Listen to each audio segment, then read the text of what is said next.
২৬ বছরে পা দিল জনপ্রিয় কার্টুন চরিত্র মিনা। ১৯৯১ সাল থেকে শিশু স্বাস্থ্য, বাল্যবিবাহের মতো বিষয় নিয়ে জনসচেতনতায় ব্যবহার করা হচ্ছে মিনাকে। গত ২৪ সেপ্টেম্বর ছিল মিনা দিবস। সেই উপলক্ষে সকালে রাজধানীর এলজিইডি মিলনায়তনে আয়োজিত এক অনুষ্ঠানে বক্তারা বলেছেন যে সমাজ পরিবর্তন আনতে ভাবতে হবে মিনার মতো করে।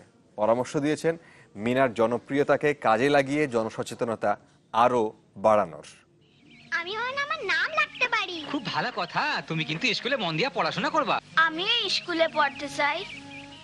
না মিনা, তুমি ঘরে থাকবা তোমার মার লগে। ৯ বছরের ছোট্ট মিনা কেবল মেয়ে হয়ে জন্মানোই যেন তার কপালে জোটেনি স্কুলের শিক্ষা, পরিবারে ছিল না সন্তান হিসেবে মূল্যায়ন। তোমার শিখনের দরকার রান্না বান্না আর ঘর বাড়ির কাম। আমি পড়ালেখা শিখতে চাই মা। ১৯৯১ সালে অ্যানিমেটেড চরিত্র মিনার সাথে সবার পরিচয় এভাবেই। তারপর নিজের জীবনের অসঙ্গতি থেকে শিক্ষা নিয়ে মিনা শিখিয়েছে সবাইকে। নারী শিক্ষা, বাল্যবিবাহ থেকে হালের অটিজমের মতো বিষয়ে কি করতে হবে, কি করা উচিত জানিয়েছে তাও।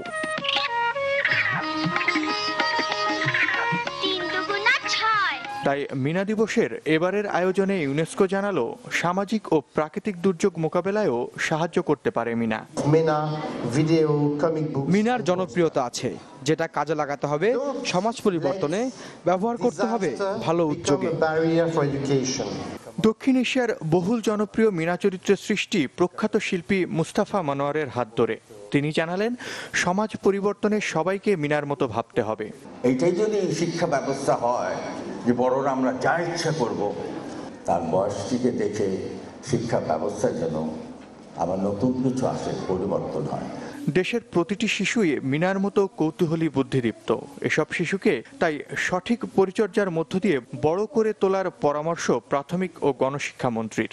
অরুচিকর যা কিছু আছে তা যেন ত্যায্য হয়ে যায়, এই বোধটা যদি আমরা জাগাতে পারি, সবাই মিনা হয়ে যেতে পারি, তাহলে মিনার ঘাড়ে বেশি বোঝা চাপবে না।